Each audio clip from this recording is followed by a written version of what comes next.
Puspita Permatanaru dengan NIM 2402010352. Di sini saya akan menceritakan tentang penyeludupan modus perkawinan. Yang pertama, penyeludupan orang atau TPPO dengan modus perkawinan. Kasus nyatanya, beberapa perempuan asal Kalimantan Barat dijanjikan untuk menikah dengan pria Tiongkok. Dijanjikan hidup sejahtera, lalu setelah tiba di luar negeri, perempuan dijual ke pihak lain dan dieksploitasi sebagai pekerja rumah tangga dan objek seksual.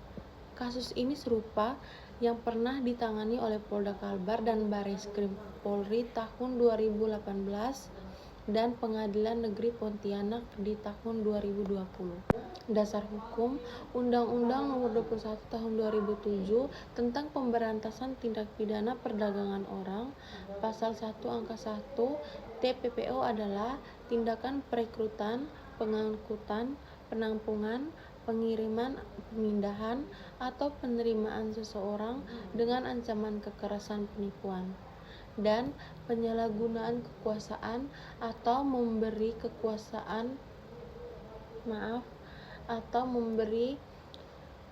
bayaran atau keuntungan untuk tujuan eksploitasi. Pasal 2, ancaman pidana maksimal 15 tahun penjara dan denda maksimal 600 juta.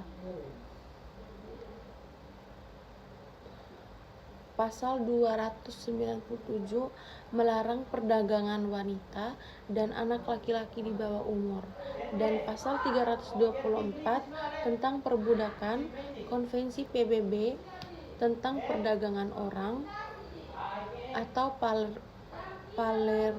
Palermo Protokol 2000 telah meratifikasi bahwa analisis hukum modusnya adalah pelaku menggunakan pernikahan sebagai kedok untuk merekrut korban, janji pernikahan dan pekerjaan di luar negeri dengan alat penipuan. Setelah keberangkatan, korban kehilangan kebebasan dan dipaksa bekerja atau dieksploitasi. Inilah unsur-unsur utama. Unsur TPPO terpenuhi: perekrutan dan pengiriman. Pelaku mengatur keberangkatan dengan korban. Caranya dengan menipu daya si korban dan penyalahgunaan posisi rentan. Tujuannya eksploitasi atau seksual tenaga kerja. Perkawinan sebagai alat penyeludupan hukum secara formal tanpa sah atau menikah, namun secara material digunakan untuk menutupi tindak pidana perdagangan orang. Inilah bentuk-bentuk penyeludupan hukum melalui perkawinan. Sistem hukum yang terlibat: hukum pidana atau karena melanggar Undang-Undang TPPO, hukum perdata karena perkawinan dapat dibatalkan, dan hukum internasional karena lintas negara melibatkan ekstradisi dan kerjasama yang bilateral.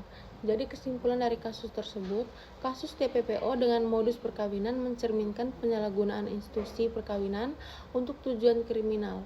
Hukum nasionalnya Undang-Undang Nomor 21 2007 dan hukum internasional sama-sama menegaskan bahwa perkawinan tidak dapat dijadikan pembenaran untuk mengeksploitasi manusia. Pelaku dapat dijatuhi hukuman pidana penjara 10-15 tahun dengan denda 600 juta, serta perkawinan dapat dibatalkan oleh pengadilan karena melanggar ketertiban umum. Sekian dari saya, terima kasih.